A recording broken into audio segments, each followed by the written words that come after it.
তো কাহিনীর শুরুতে আমরা জিনহুকে দেখতে পাই, যে কিনা প্রতিদিনের মতো স্কুলে যাওয়ার জন্য আজকেও রওনা হয়। জিনু সফল হয়ে দেশের জন্য একটি গোল্ড মেডেল জিততে চায় এবং কি সে দেশের নাম উজ্জ্বল করতে চায়। তবে এখন আমরা ডং ইয়ংকে দেখতে পাই, যে কিনা খাওয়া ছাড়া আর কিছুই বুঝতো না। আজ সে স্কুলে যাওয়ার সময় সে রাস্তায় দাঁড়িয়ে খাবার খাচ্ছিল, ঠিক তখনই জিনহো পিছন থেকে এসে তার মাথায় হঠাৎ করে একটা থাপ্পড় মারে। তখন আবার ডং ইয়ো কেকটি নিচে পড়ে যায়। যখনই সে কেকটি উঠিয়ে নিয়ে খেতে যাবে, তখনই আরেকটি ছেলে এসে তার কেকটি কেড়ে নিয়ে দৌড় দিয়ে চলে যায়। পাই আর ঠিক তখনই আমরা শেষ বছরে বদলে হওয়া শিক্ষার্থী সানকে দেখতে পাই। সান স্কুলের সমস্ত মেয়েদের হৃদয়হরণকারী ছেলে ছিল। স্কুলের সব মেয়ে প্রায় ওর জন্য পাগল হয়ে থাকতো, আর তাই সান স্কুলে আজ ৮০,০০০ টাকার জুতো পরে এসেছিল। এ দেখে তো ওর সমস্ত বন্ধুর হিংসে হতে থাকে।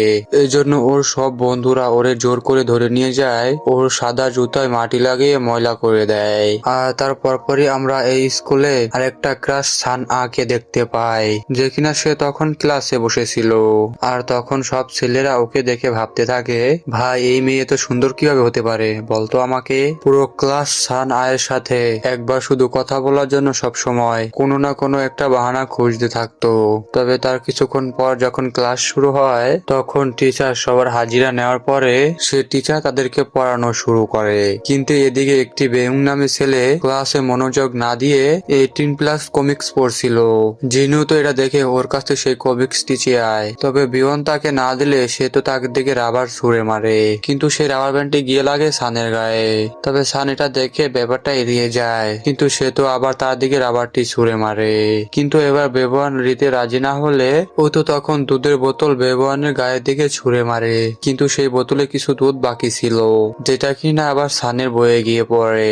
এ দেখে তো সান খুবই রেগে যায়, আর সে তখন চিৎকার করে ওঠে, যেটা দেখে জিনহুর দিকে টিচার চক ছুঁড়ে মারে আর বলে, যে ক্লাসে বিশৃঙ্খলা করছিলে তারা যেন সেখানে দ্রুত দাঁড়িয়ে যায়। তখন সেখানে সান, বিহু আর জিহন তিনজনই দাঁড়িয়ে যায়, কিন্তু তখন বিহন হাত জড়ো করে দাঁড়ায়, যেটা দেখে তখন টিচারের মনে হতে থাকে ও হাতে কিছু একটা লুকোচ্ছে।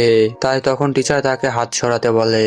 এরপর যখন সে হাত সরায়, তখন তার প্যান্ট পুরো উঁচু হয়েছিল, যেটা দেখে সবাই তখন হাসতে শুরু করে। তখন আবার টিচার তাকে বলে, এভাবে দাঁড়িয়ে থাক। তো গাইস, তোমরা ব্যাপারটা তো বুঝতেই পারছো কেন প্যান্টটা উঁচু হয়ে আছে। তবে সে কথা না বলে আমরা আবার মূল পাঠে ফিরে যাই। তখন বেবন বলে সে আগে থেকে দাঁড়িয়ে আছে।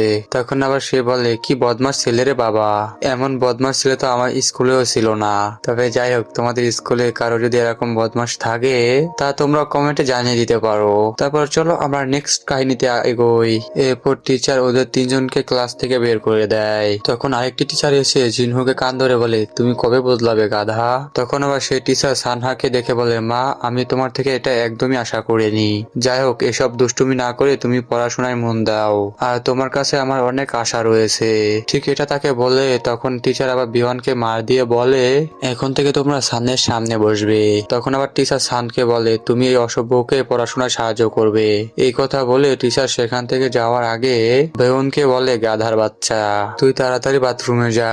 এরপরে সিনে আমরা সানকে বাস্কেটবল খেলতে দেখি। তবে এবার এদিকে আমার সানের বান্ধবী পপ সিঙ্গার হওয়ার প্রস্তুতিতে ছিল, কিন্তু সানের বান্ধবী ঠিক মতো নাচতে পারছিল না, সে তো বারবার তাল হারিয়ে ফেলছিল। তখন সেটা দেখে জিনহু তাকে বলে, তোমার থেকে তো ভালো করে ডংই নাচতে পারে। ডং এত মোটা হওয়ার পরেও এত সুন্দর করে নাচ করে দেখায়। এদিকে আবার জিনহু যখন চামেলিকে নিয়ে মজা করছিল, তখন আবার সান সেখানে এসে তাকে বলে, সে তো তাও চেষ্টা করছে আর তুমি তো কিছুই করছো না। তখন জিনহু তাকে বলে, আমার অনুসরণ করার দরকারই বাকি, আর তাছাড়া তুমি ওকে মিথ্যা আশা দেওয়া বন্ধ করো। তবে জিনহু রাতে খাবার টেবিলে বসে, ঠিক সেই সময় তার বাবা তাকে বলে, তোমার স্কুল থেকে আমার কাছে ফোন এসেছিল, শুনলাম তোমার ক্লাস প্রেসিডেন্টের আগে বসতে বলা হয়েছে। যাক, তুমি এটা খুব ভালো ফল অর্জন করেছো, আসো এই খুশির জন্য আমরা সবাই পার্টি করি। যাই হোক, পরের দিন জিনহু আবার যখন বিয়নের সাথে মারামারি করছিল, ঠিক তখনই সেই ক্লাসে একটি টিচার চলে আসে। তোমরা সবাই 20 মিনিট রিভিশন দাও, আজ আমি তোমাদের সবাই পরীক্ষা নেব। কিন্তু সান তখন আবার খেয়াল করে সে তো বাড়ি থেকে বই আনতেই ভুলে গিয়েছে। অপরদিকে তো জিনহু পরীক্ষাটি একদমই দিতে চাচ্ছিল না, তাই সে সানকে নিজের বইটি দিয়ে দেয় আর সে উঠে বলে, স্যার আমি বাড়ি থেকে বই আনতে ভুলে গিয়েছি, আমি কি বাইরে গিয়ে দাঁড়াবো? কিন্তু টিচার তাকে একটি চেয়ার মাথায় নিয়ে একটি শাস্তি দেয়। সেই শাস্তি হলো চেয়ার মাথায় নিয়ে উঠা বসা করা।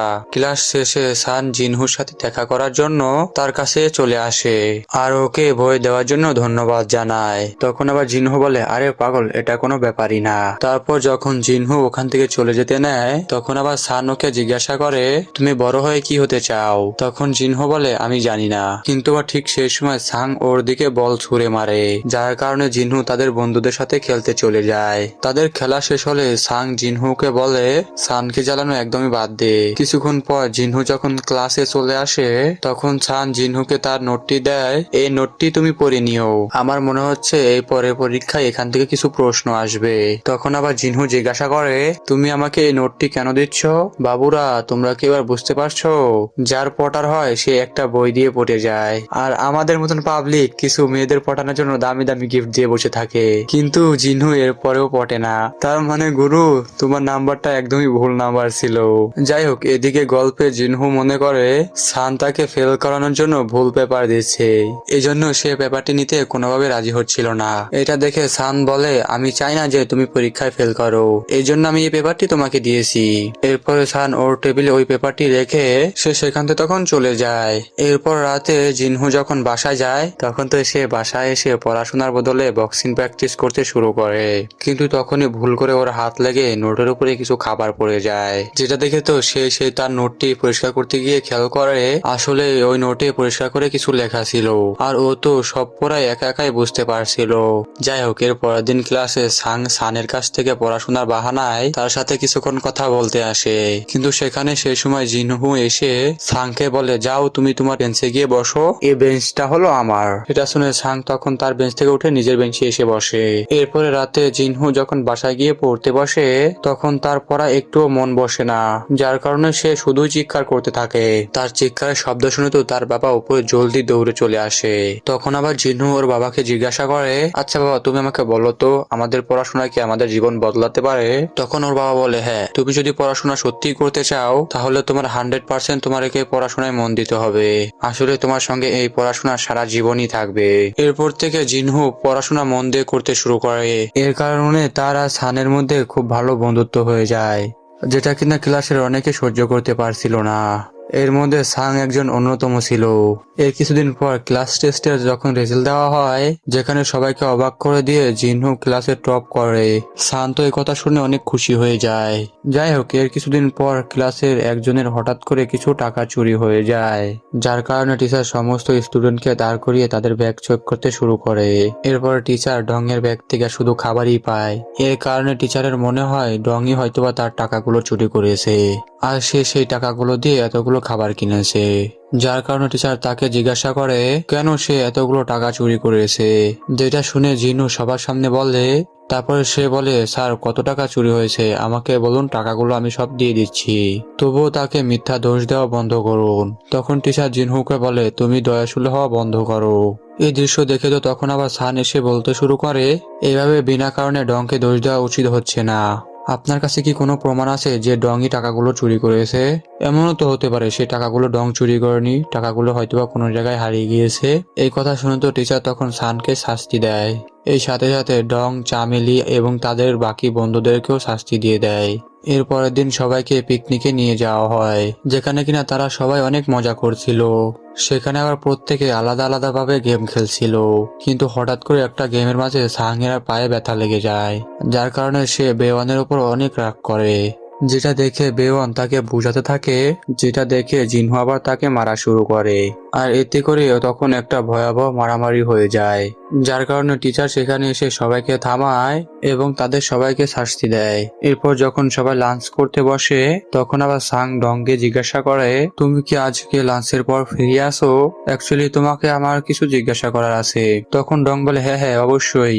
যেটা দেখে ঠিক সেই সময় সাং সানকে জিজ্ঞাসা করে, সে কথাটা তুমি আমাকে জিজ্ঞাসা করো, আমি একদমই ফিরে আসি। কিন্তু তখন সান তাকে মুখের ওপরেই কথা না করে দেয়। কিন্তু হঠাৎ করে সবার সামনে চামেলি বলে ওঠে, আচ্ছা তোমরা কি জানো আমার ভূতের কাহিনী একদমই পছন্দ না? এই কথা শুনে তো দুষ্টু জিহুন তার সামনে ভূতের গল্প বলা শুরু করে দেয়। যেখানে একটা মেয়ে নিচে কলম পড়ে যাওয়া কলম তুলতে যায়, ঠিক তখনই হঠাৎ করে ক্লাসরুম অন্ধকার হয়ে যায় আর একটা ভূত ওর দিকে দৌড়ে আসে। আর ঠিক তখনই একটা ছেলে তার চোখ উল্টে চামেলিকে অনেক ভয় দেখাতে শুরু করে। এতে চামেলি তো অনেক ভয় পেয়ে যায় আর সে সেই ছেলেটিকে মেরে সেখান থেকে উঠে চলে যায়। এর পরের দিন সান হঠাৎ করে জিনহুকে বলে, বার্ষিক পরীক্ষা তো প্রায় এসেই পড়েছে, তাই তুমি এখন থেকে ক্লাস শেষ হওয়ার পরে আমার সাথে অনুসরণ করো। এটা শুনে তো জিনহু বলে, আর কারোর সাথে না করে আমার সাথে কেন? তুমি কি আমাকে পছন্দ করতে শুরু করছো নাকি আবার? এমন আচরণ দেখে তো সান সেখানে উঠে যাওয়ার সময় জিনহুকে বলে, তোমার মতো বলদ ছেলেদের প্রতি আমার কোনো আকর্ষণ নেই। যেটা শুনে জিনহু অপ্রস্তুত হয়ে যায় আর বলে, তুমি কি আমাকে বলদ বললে? আচ্ছা ঠিক আছে, তাহলে চলো দেখি দুজন বাজি ধরি কে পরীক্ষায় বেশি নাম্বার আনতে পারে। যদি আমি জিতি তাহলে তুমি তোমার চুল খুলে স্কুলে আসবে, আর যদি তুমি জিতো তাহলে আমি আমার চুল ছোট করে ফেলবো। এরপরে জিনহু পড়াশোনায় পুরো দমে লেগে পড়ে। এরপরে সে উঠতে বসতে সব সময় এমনকি শোয়ার সময় পড়াশোনা করতে শুরু করে। সে এতটা ভালোভাবে পড়াশোনা করে যে যেন সে ফেল না করে। যদি তার ঘুম আসে তখন তার বাবাকে বলে সে যেন পেঁয়াজ কাটে যাতে করে তার যেন ঘুম না আসে। এর কিছুদিন পর খুব শীঘ্রই বার্ষিক পরীক্ষা চলে আসে, যেখানে জিনহু খুব ভালো করে পরীক্ষা দেয়। একদিন যখন সান ক্লাসে বসে পড়ছিল, ঠিক তখন হঠাৎ করে ক্লাসের আলো চলে যায়। তখন তার মনে হচ্ছিল কোনো একটা বাচ্চা ভূত তাকে কামড়ে দিতে আসছিল। সে সেটা মনে করে অনেক জোরে চিৎকার করে ওঠে। আর ঠিক তখনই সেখানে জিনহু চলে আসে। আর তখন আমরা দেখতে পাই ওর মাথার কোনো চুল নেই, যেটা দেখে সান খুব হাসতে শুরু করে। আর এই দেখে তো আমরা বুঝতে পারি সে শর্তই হেরে গিয়েছে। আসলে সানের নাম্বার তার থেকে একটু বেশি এসেছিল। এরপর ওরা দুজন যখন বাসায় ফিরছিল, তখন আবার সানের ব্যাগ মাটিতে পড়ে যায়। যখন ও ব্যাগ উঠাতেই যায় তখন আবার জিনহু খেয়াল করে তার ব্যাগের ভিতর অনেকগুলো লাভ লেটার আছে, যেগুলো কিনা মাটিতে পড়ে গিয়েছিল। এ দেখে তো জিনহু তাকে বলে, আচ্ছা তুমি এতগুলোর মধ্যে তুমি কারোর সাথে ডেট করছো না কেন? তখন সে তার উত্তরে বলে, আমার পড়াশোনা খুব ভালো করে মনোযোগ দিতে হবে যাতে করে আমি খুব ভালো একটা কলেজে চান্স পাই। আর ঠিক এমন সময় হঠাৎ করে বৃষ্টি শুরু হয়ে যায়, যেটা দেখে তারা দুজন দৌড়ে গিয়ে একটি বাস স্টপে গিয়ে আশ্রয় নেয়। কিন্তু তাদের তাড়াহুড়ার কারণে তার বোতলের পানি জিনহুর মুখে গিয়ে পড়ে। এতে করে জিনহু সানের গায়ে পানি ছিটিয়ে দেয়। এতে করে তারা দুজনের মধ্যে খুব ভালো একটা স্মৃতি তৈরি করে। এরপরে আমরা এর পরের দিনের সিন দেখতে পাই, যেখানে কিনা সান জীবনে প্রথমবারের মতো চুল ছেড়ে স্কুলে এসেছিল, যেটা কিনা সানের চুলের কারণে তার সৌন্দর্য আরো বৃদ্ধি করে দিয়েছিল। আর আজকে জিনহু তাকে দেখে ভালোবাসা কাজ করছিল তার মনের ভিতরে। এভাবে দেখতে দেখতে কিছুদিনের মধ্যে ওদের স্কুলের শেষ পরীক্ষাও চলে আসে। এখন তারা কলেজে যাওয়ার জন্য সিএটি তারা পরীক্ষা দিবে। শিক্ষার্থীর বাবা মারা তাদেরকে উৎসাহ করার জন্য সেই স্কুলে চলে আসে। তারপর তারা সবাই পরীক্ষা খুব ভালো মতন করেই দেয়। এরপরে তারা তাদের পরীক্ষা শেষে একটা পার্টির আয়োজন করে। এত কিছুর মধ্যে সানকে কিছুই বলতে পারেনি, কিন্তু সে অনেক দূর থেকে সে সানকে ভালোবাসতে শুরু করেছিল। তাই সে যতবার এই কথা সানকে বলতে গিয়েছিল তখনই তার মাঝে কেউ না কেউ এসে বাধা দিয়ে দিয়েছে। এভাবে তারা সবাই একদিন বিচে ঘুরতে চলে যায়, যেখানে তারা সবাই তাদের স্বপ্ন নিয়ে কথা বলছিল। এদিকে আবার চামেলির বিটিএসদের সমস্ত মেম্বারের সাথে তার দেখা করার খুব ইচ্ছা ছিল। আর এদিকে বেউনির তো আমার মতন একটা গার্লফ্রেন্ডও দরকার ছিল। আর এদিকে সাংয়ে তো একটা ভালো কলেজে এডমিশন নেওয়ার দরকার ছিল। আর এদিকে তো সানেরও ঠিক একই স্বপ্নই ছিল। আর এদিকে তো জিনহুর স্বপ্ন ছিল একজন ভালো মানুষ হওয়া। ওর এমন ভারী ভারী কথা শুনে তো সাং বলে, হয়েছে আর এত কিছু বলা লাগবে না, আগে আমরা সবাই সিএসইটি পরীক্ষায় পাশ করি। এরপরে যখন জিনহু খাবার টেবিলে খেতে বসবে আর ঠিক সে সময় তার কাছে সানের কল চলে আসে। সে তখন কলের মধ্যে সানের কান্না করতে শুনে সে দৌড়ে তার কাছে চলে যায়। তখন সান বলতে শুরু করে, আমার মনে হয় আমি কতগুলো উত্তর ভুল লিখে এসেছি পরীক্ষার মাঝে, এর কারণে হয়তোবা এক্সামে আমার ফেল আসতে পারে। জিনহু ওকে এবার কান্না করতে দেখে তখন জিনহু তার সামনে হাঁটু গেড়ে বসে, তুমি কি জানো আমি তোমাকে কতটা পছন্দ করি? তুমি যদি সিএসইটি পরীক্ষায় ফেলও করো তবুও আমি সবসময় তোমাকেই পছন্দ করব। এই কথা শুনে তো সান তখন আরো কান্না করতে শুরু করে। তখন সে এটা বলে, তোমারও মনে হয় আমিও ফেল করব তাই না? এর কিছুদিন পর আমরা ওদের স্কুলের শেষ দিন দেখতে পাই, সানের ল কলেজে এডমিশন হয়ে গিয়েছিল। বিউনের আর জিজুনের একটা কলেজে সিট হয়ে গিয়েছে। আর ডং এর দা ক্যাবলি ইউনিভার্সিটিতে তার নাম এসেছিল। আর জিনহু সিওলে এডমিশন হয়ে গিয়েছিল। এতে করে তো তারা সবাই অনেক অনেক খুশি ছিল। আর তারা সবাই একসাথে ফেয়ারওয়েল উদযাপন করছিল। এরপর আস্তে আস্তে ওদের শহর ছেড়ে চলে যাওয়ার দিন চলে আসে। তবে জিনহু চলে যাওয়ার আগে সানকে সে একটি চিহ্ন হিসাবে বেসলাইট পরিয়ে দিয়ে যায়। এরপর আমরা কিছুদিন পরে সিন দেখতে পাই যেখানে জিনহু সিল ইউনিভার্সিটিতে পড়ছিল, যেটা সম্পূর্ণ কৃতিত্ব সে সবসময় সানকে দিত, কারণ সে সানের কারণে আজকে এ পর্যন্ত এই ইউনিভার্সিটিতে আসতে পেরেছে। তাছাড়া সে এমনকি এই জায়গাতে অনেক নতুন নতুন বন্ধুও বানিয়ে ফেলেছিল। অন্যদিকে সানও অনেক তার নতুন নতুন বন্ধু বানিয়ে ফেলছিল। এতে করে ওরা দুজন তো এতই ব্যস্ত হয়ে পড়েছিল, যার কারণে ওরা দুজন একে অপরের সাথে কথা বলার সবসময় সুযোগই পেত না। এভাবে জিনু হঠাৎ করে সানকে ফোন করে বলে, আমি তোমার সাথে দেখা করার জন্য সিওলে আসছি। তারপর ওরা দুজন তখন দেখা করে, তখন সান বলে, আগের মতন আমার জীবনে আর কিছুই নেই। এখন বর্তমান আমি পড়াশোনায় ভালো করে মনোযোগ দিতে পারছি না, আর সবসময় আমি কিছু না কিছু ভুল করে যাচ্ছি। যেটা শুনে তো সে সময় জিনহু ভাবতে থাকে, ও আমাকে এসব কথা কেন বলছে, নাকি ও আবার আমাকে ছেড়ে দিতে যাচ্ছে। এইদিকে আবার আমরা জিনহুকে দেখতে পাই যে কিনা ওর কলেজে বক্সিং ক্লাবে করতে দেখি, যে কিনা ও নিজের বন্ধুকেই মেরে হাত পা ভেঙে দেয়। তখনই জিনহুর ফোনে সানের ফোন আসে। তখন আবার সান ওকে জিজ্ঞাসা করে, তুমি আমার ফোন কেন ধরছিলে না? তখন আবার জিনহু বলে, আমার এক বন্ধু ব্যথা পেয়েছে, তাই ওকে নিয়ে আমি হাসপাতালে এসেছি। তার পরের মাসে আমার একটা ম্যাচ রয়েছে, তুমি কি সেই ম্যাচ তখন দেখতে আসবে না? তখন আবার সান বলে, তুমি এসব বাদ দাও, পড়াশোনায় ভালো করে মন দাও। এসব বলে সান তখন ফোনটি কেটে দেয়। এরপরে আমরা ম্যাচের দিন দেখতে পাই যেখানে কিনা জিনহু ভালো পারফরমেন্স করতে পারছিল না, কিন্তু সেখানে হঠাৎ করে সানও চলে আসে। কিন্তু সে জিনহুকে মার খেতে দেখতে পারে না, তাই সে সেখান থেকে উঠে চলে যায়। তারপর তার ম্যাচ শেষ হওয়ার পরে জিনহু সানের সাথে দেখা করতে চলে আসে, আর সে বলতে থাকে, আমি তো প্রায় জিতেই গিয়েছিলাম। তখন আবার সান তাকে বলে, তোমার এসব ঝুঁকিপূর্ণ খেলা খেলার কি দরকার? তখন আবার জিনহু বলে, এসব তো কোনো ব্যাপারই না, আর এমনিতেও আমি অনেক বেশি স্ট্রং। এসব কথা শুনে সান অনেক রাগ করে আর সেখান থেকে চলে যায়। কিন্তু সে সেখান থেকে চলে যাওয়ার আগে সে বলে, তুমি কবে ম্যাচ শুরু হবে? কিন্তু সেখানে থাকা কিছু বাজে লোক ওদের কথা শুনে ফেলে। এসব কথা শুনে তাদেরকে তো খেপাতে থাকে আর বলে, বাবু তুমি কবে বড় হবে? এটা শুনে তো জিনহু ওদের মারতে গেলে তখন তাকে সান আটকায়, কিন্তু সেই লোকগুলো সানকে নিয়ে বাজে বাজে মন্তব্য করতে শুরু করে।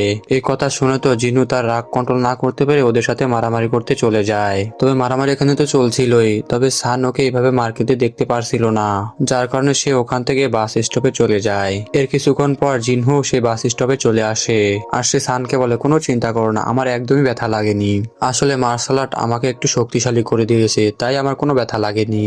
এটা শুনে তো সান কান্না করতে করতে বলে, আমি তোমার কাছে ভিক্ষা চাচ্ছিলাম যাতে করে তুমি মারামারি না করো, আর সেই তুমি আমার একটা কথাও শুনলে না। তখন আবার জিনহু বলে, তখন আমি আবার কি করতাম?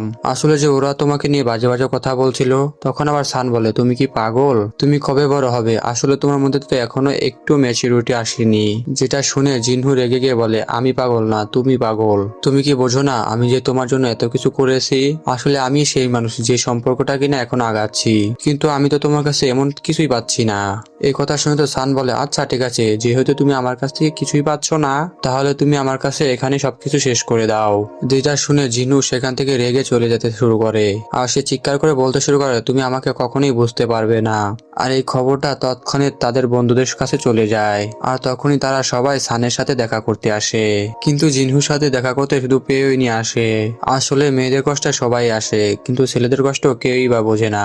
অন্যদিকে সাংয়েরও একটা সুযোগ এসে পড়ে সানের জীবনে ঢুকে পড়ার, আর সাংও এই সুযোগে সানকে একটা নেকলেসও গিফট করে।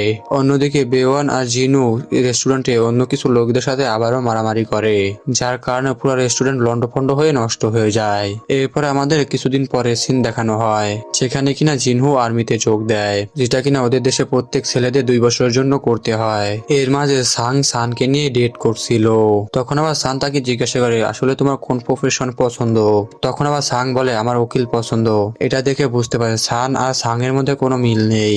তারপর পরই সিন চলে যায় 1 বছর পিছনে, যেখানে কিনা তুফানের ক্ষয়ক্ষতি কমানোর জন্য জিনহুকে আমরা দেখতে পাই। তখন সে জানতে পারে তুফানটা সেই জায়গায় যাচ্ছে যেখানে কিনা সাং থাকে। তারপর সে ওর সিনিয়রকে বলে সে সানকে শেল্টারে নেওয়ার কথা ভাবে। প্রথম প্রথম তো সিনিয়র ওকে শাস্তি দিলেও পরে সে তাকে মেনে নেয়। তারপর সে সানের পরিবারকে সম্মানের সাথে শেল্টারে নিয়ে আসে।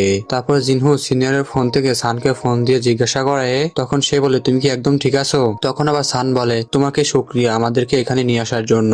তখন সান বলে তুমি আমাকে বলে যাওনি কেন? তখন তো জিনু সব প্রশ্ন এড়িয়ে যায়, শুধুমাত্র এটা জিজ্ঞাসা করে তোমার আর সাংয়ের রিলেশন কেমন চলছে। এরপরে সান বলে আমার আর সাংয়ের মধ্যে কোনো সম্পর্ক নেই, আসলে আমার আর ওর মধ্যে কোনো সম্পর্ক নেই, তুমি মানো কিংবা না মানো আমি তোমাকে সবচেয়ে বেশি পছন্দ করেছি, কিন্তু তুমি আমাকে কখনোই মূল্য দিতে পারোনি। আমার তো তোমাকে ছেড়ে থাকতে অনেক কষ্ট হয়েছে। আসলে সবাই সত্যি কথা বলে, সত্যিকারের ভালোবাসা কখনোই পূর্ণতা পায় না। তো হ্যালো এভরিওয়ান, আমার যে আরেকজন ভয়েস দেয় সে এখন ভয়েস দিবে, তো তার ভয়েসটা কেমন লাগে অবশ্যই অবশ্যই কমেন্ট বক্সে জানিয়ে দাও। তো বেশি কথা না বলে মূল পাঠে যাওয়া যাক, লেটস গো। তখন জিনহো বলে ধন্যবাদ তোমার এত ভালোবাসার জন্য। ঠিক তখনই কল কেটে যায়, কারণ ফোনে চার্জ না থাকার কারণে সানের ফোন বন্ধ হয়ে যায়। এখন আমরা আবার কয়েক বছর পরের সিন দেখতে পাই বেউন একজন বড় শেফ হয়ে যায়। ও তার নিজের স্টাইলে কাজ করছিল। সাং একজন বড় উকিল হয়ে গেছিল। চামেলি একজন কোয়েফব কোরিয়ারগ্রাফার হয়ে গেছিল। আর ডং ওর সাথেই ছিল। আর আমাদের হিরো একটা নিজের কোম্পানি খুলে ফেলেছিল, কারণ শুরু থেকেই তার ড্রয়িং অনেক ভালো ছিল। আজকে যখন সে কাজ করছিল সেই তখন সানের ফোনে কল গিয়েছিল। সেই তখনই আমাদের বিয়ের আসরে শিফট করা হয়। যে যার টেবিলে বসেছিল। সেই সময় সানের এন্ট্রি হয়। সানের বিয়ে ছিল, তাই সে অনেক সুন্দর করে সেজেছিল, কিন্তু সেখানে জিনহো ছিল না। কিন্তু জিনহো ওই সামনের টেবিলে সুন্দর করে তাকে দেখছিল। কিন্তু ওইখানে দেখতে পায় সানের জামাই ওকে স্কুল টাইম থেকে অনেক ভালোবাসতো। আসলে জিনহোর কারণে সান তার দিকে নজর দিতেই পারেনি। এরপরে যখন বিয়ে শেষ হয়ে যায় তারা সব বন্ধুরা মিলে একসাথে ছবি তোলে, কিন্তু তখন আবার ডং বরকে বলে তুমি তো আমাদের সবার ক্রাশকে নিয়ে গেলে, আমরা তো তাকে এত সহজে ছেড়ে যেতে দিব না। তখন বেওয়ান বলে হ্যাঁ হ্যাঁ ওকে ছেড়ে যেতে দেওয়া যাবে না, আমরা সবাই ওর কাছ থেকে একটা করে কিস নিব। তখন সান বলে আচ্ছা আচ্ছা বাবা ঠিক আছে, যে সবার আগে আমার বরকে কিস করবে আমি তাকে কিস করব। কিন্তু তখন তো জিনহো গিয়ে ওর বরকে সরাসরি কিস করে বসে।